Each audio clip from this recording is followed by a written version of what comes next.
กันนะบ่ คู่พานาง นี่กันมาโซ่ว่ากูสิหักแต่กระหม่อมซ่า คู่พานาง ประกันเมื่อห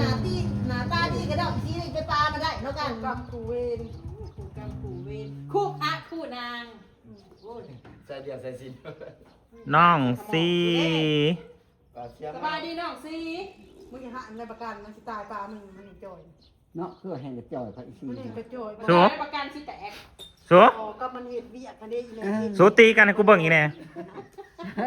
บ่ยันจ้าน่ะอีก บ่เธอแบบว่าเธอเรตติ้งมันดีเห็นดิ แล้วมันปลูกเห็ดเบี้ยได้แม่ ไม่ ป เห็น ลู เบี้ ก ย ตองมาแกงกับปลูกใหม่อีกเดือนนี่นะ ปูอีได้ ปลูกเต็มชวน ขายไปเลยตอนนั้นเบิดแล้ว ขายไปแล้วตัวนั้นน่ะ เบิดอะไรยังเป็นคู่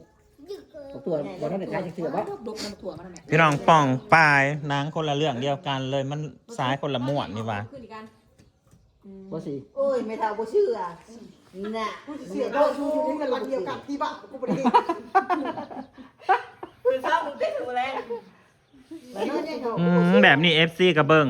แบบตาตั้งแล้วได้เนาะสูเนาะ ตีกันจะสิตายวะแล้วนอนนำกันคือกาวสู้อย่าตีกันตักเถื่อนสู้ไปเลยตีไปเผื่ออย่างเงี้ย ตีสูมันจังมีรสชาติชีวิตนั่น ตีแล้วกันตีแล้วกันลูกหลัง จังสิกูสิบอกสูนั่นตีแล้วตีแล้วตี มันจะมีลูกหลัง เออ กำลังใจบ่ แม่นมันจะแบบมันจังมีรสชาติชีวิตนั่น มันจะมีกำลังใจ เอาลูกหลังออกมาคือเขาบอกเดี๋ยวบอก อืม ที่ว่าตีกันอยู่ก็คือลูกหลังออกมาเพราะว่าเฮ้ย อันนั้นแหละก็ยังว่าชีวิตของคนเฮามันบ่คือการมึงรสชาติแบบ ต้นน่ะผักปะทอยบ่กันหลักมาจัง รสชาติของความหักน่ะมันบ่คือการในพี่น้อง แล้วมันอะไรมันแต่ตัวมันเอามาใส่เอาทีเลยใส่กระสอบให้มัน เขาก็ตีกันสื่อๆหั่นแล้ว ตีกันไปหายก็โอ้โห มันก็เป็นนักแสดงเดี๋ยวเขาก็หาว่ามึงน่ะสร้างคอนเทนต์ให้ซีกับผัวตีกัน เขาสิมาด่าเขาจะมาส่ง บ่เห็นบ่เขาว่ากูน่ะสร้างคอนเทนต์กับอีแม่กับบักหลังปากันหั่นน่ะแท้ๆเขาบ่ฮู้เรื่องซะว่าบักหลังเป็นบ้า พี่เอ้ยกดละลายตู้เย็นเลยนะในช่องผิดนะช่องผิดมึงน่ะ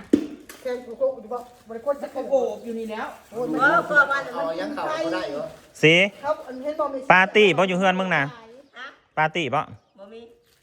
มึงสิไปอันอยู่ซะซะ นี่นะไดกูสิไปอยู่ในดาวจะไปซ้อนนี่ มันบ่มีเพื่อน ตรงนี้ก็ตรงนี้ กูว่ากูสิไปอยู่ได้ เจดาว่าสิไปกินกัน ไม่แม่มันจะใกล้หมู่เนาะ เฮ้ยตัดในกระพมมึงน่ะแห่ก็คือโจรขนาดมึง หมอแมนมึงอย่าไปตัดเดี๋ยวมันสิบ่กลมกลืนกับแปรหัวหยึง กันเลยเนาะ ไปตัดออกมันบ่คือกันนี่มันบ่กลมกลืน มึงมาจากประจันไกลกันดิอะไรเราก็ตัดงานบอกเขาก็เปิดตัดละจนช่วยเบิดตัดตกตะทงเป็นเบิด ซาร่านะ เอ้ยนึกถึงด่วนนะ ปี เอา เต น้ำปลาลงก่อนสิ วันนี้เราไปปัดพ้น ระวังแปรงนัวแตกเด้อเด้อ เรื่องกันละมันเรื่องมึงมันจะ ในจะลงไปตรงกันก่อน น้องซีขู่พระนาง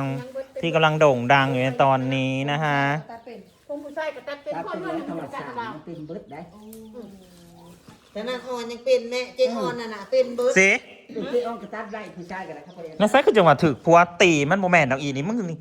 นี่มันหนักแสดงยอดเยี่ยมแห่งปีอีหลีเนาะบ่ได้มีร้อยแพ้แต่แม่มึงแสดงเก่งใจหนาวมึงเอ้ย จังแม่นั่นน่ะเดินมากันพ่อมันกับกันพ่อเมียมันแห้งมันตายคือกันมันเอามือกับป้าจืดเฮ้ย ขอบใจอีเขียนบท มันแสดงเอา ขอบใจอีเขียนบททะเล บนเอ๊ะสิอักเอามา ยังบ่ใส่ขี่อยู่ซูแมงซ้อนนะก็ได้ ใส่ขวด บ่หักบ่ใส่ เปิดเพลงนี่ก็ต้องใส่ มันอันนั้นมันอันนั้นอยู่มือนั่นน่ะ น้ำแข็งซื้อเอง ไปแล้วกระสอบแล้วไปคืนกูเด้อ บอกเอามือใส่โถแล้ว บ่คันตีคัน ห้าหรือทั่วเลยค่ะ สิ นี่คันตีกันยังบ่ทันตายนะเอากระสอบไปคืนกูแน่คันตายแล้วก็สร้างดอก เทียมไว้แล้วต้มหมักพริกไว้เด้อหมักพริกนะแกปิดขวัญต้มไว้แล้วกระเทียมกระปอกไว้ ดารามาแห้งบ้านนาหัวค ตัดออกเด้อแต่หน้า สิตีนไก่นะตัดตีนมันแล้วก็ผ่าครึ่งมันได้สองอันตีนหนึ่ง ำสีกูสิแนะนำบัดนี้นะคันพัวอยากตีนะมึงดึงแขนมันเข้าไปสีโลด มึงจือไว้เด้อมึงบริตีมันบัดนี้ มันบ่มีโอกาสตีมึงได้ มันก็ดีใจเลยเว้ย อุ้มมันเข้าไปสีมันโลด อุ้มได้บ่บ่สิอุ้มก็บ่ได้ โอ้แม่มันได้อืม ดึงยี่ว่าสิดึงอันนั้นมันขาวลูกดึงอันนั้นมันขาวไปลูก ดึงพวงนั่นน่ะ มันเห็ดเปียกนะมันโชมเลย เนาะมาเลยโควิ เพราะว่าสิตายหมดแล้ว น้ำเดือนมาน้ พวกกะตีเห็นเวียกกันนะว่าเขามันสิตายหมดแล้ว บอมันแสดงสื่อๆดอกนั่นนะมันบริตีกันจริง ำพัง มึงก็เขียนบทใหม่มันแน่มันตีลังกาสการนะมึงให้มันเดือดกว่าหาดแน่ เขียนบทให้มันบ่ ตีลังกาสการมันจังสีแบบ เอาไปแช่แล้ว หนาเบิกหนาชมแน่ แช่แล้วกินไก่ก็ลูกศิษย์นะ โอ้ระวังเด้อ เดี๋ยวมาได้ตัว นี่มาสิกระลำนะครับไปสักตาโลดนั่นกระลำ มึงมีบ่แนวซ้อนหมูวิ่งมาเอาแนวซ้อนหุงมันกินงาม มันจะ ไปเออ ต่อแรก ลงมา เป็ จั น ง บ่ วะ แล้ว มาที่ตาที่ไป เป็นกระปะบ่ ไปเอาตัวไหนสิพุทธ บ่แม่ ช่วยเห็นอยู่เพื่อนพี่บอ เฮ้ยถึงงั้น เงิน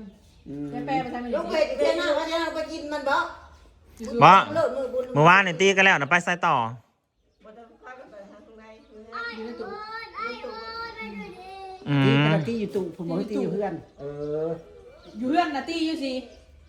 บริตีเที่ยงกันสื่อบ่ของกูบอกสู้จะตีกันเด้อกูลงเงินสู้จะตีกันได้สู้ แต่เที่ยงก็อยู่เพื่อนจะพักกันโลด โอ้ยอีนี่ก็ไปหามเขาบอกให้เขาตีข้ากูนี่กูสิบอกเขาตีอยู่หันโลด อยู่ได้ไหม ตามนางกันลูกลองลูกเขาเถอะ น้ำน้ำลง นี่ซิบอยากตีเศร้าอยากตีกันนี่เวลานี่มืองานก่อนมืออื่นนี่บุญนี่คนร้ายๆก่อนในงานน่ะสู้จังลูกไปตีกันอยู่ในงานบุญนั่น มันจะเชื่อซอยบ่ แตกสนั่น บอลงไปตีให้คนเบิ่งอะดิ บ่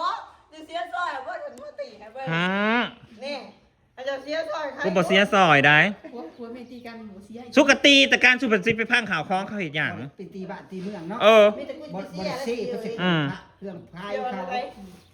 เดี๋ยวกูสิลงไปเสียดอก สุกใจ อันที่เบสโชค คือมวยนะบ่แม่ โชคแล้วก็โดดเสร็จก็โลด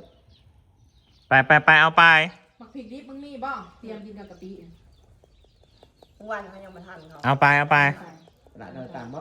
โอ้ย เอามือโลด เขามาขายอยู่นวดเขายังมาทันเขา สีสันพี่น้องสีสัน ก็มาเจาะเบิ่งเขามาขายดอกของกระ สีสันกับประมาณนี่แหละนักแสดงยอดเยี่ยมแห่งปี ขู่ผ่านาง อันนั้นก็แม่น อันนั้นก็แมน ว่ามึงจะว่า เมื่อกินพอมีแห้งสุเอ้ยพอได้ตีกันแล้วก็สีกันน้ อย่าลืมเด้อเป็ดนะเด้อเป็ดตัวนี้ก่อนกินก่อนว่าไอ้พวกค้าหนึ่ง เดี๋ยวโดดบ่เดี๋ยวโดดบ่ เหลือตู้ต้องมาเอามานั่ง กินแล้วก็มีแห้งตีกันสูง ำ คะแนนโดดบ่เฮิงเรียกกะตีกัน ใส่มือบุญ คนที่คอมมันคนที่คอยคอมเมนต์ด่ากับ เขามาฮิปบอก จะก็สิขึ้นได้มือบุญก่อนมืออื่นก่อนจะลงมาตีกันอยู่กลางงานนะตีให้คนเบิ่งกูก็สิได้ไปบอกเขา ใส่หัวชิ้นไข่นี่เด้อใส่ใบของหูน้ำหัวแมงซ้อนมันแซ่บ มันโคตรแต่เนาะ โดย รสชาติของซีวิตพี่น้องเอ้ยได้นะกลับไปสีก็คือเก่า จะไปเบิกวันอาทิตย์อะไรแม่เป็นตะยา คนที่ด่าเขาน่ะโอ้ยเขามาด่าเขาเพราะเปลืองเน็ตสื่อๆดอก มันบ่ได้มุมเพราะหาหน้าที่เด้อเฮ้ย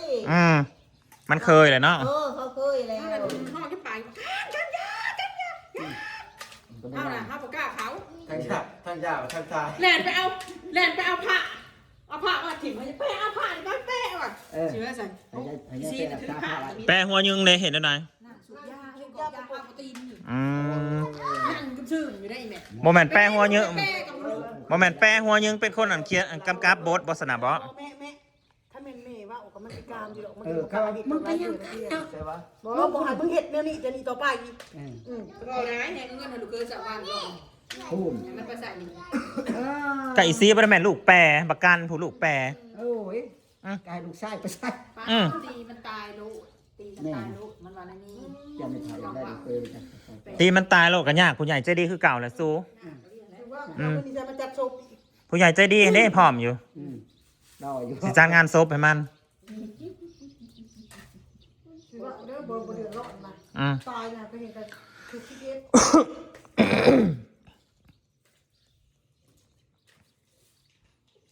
รสชาติของชีวิตเขาอีแม่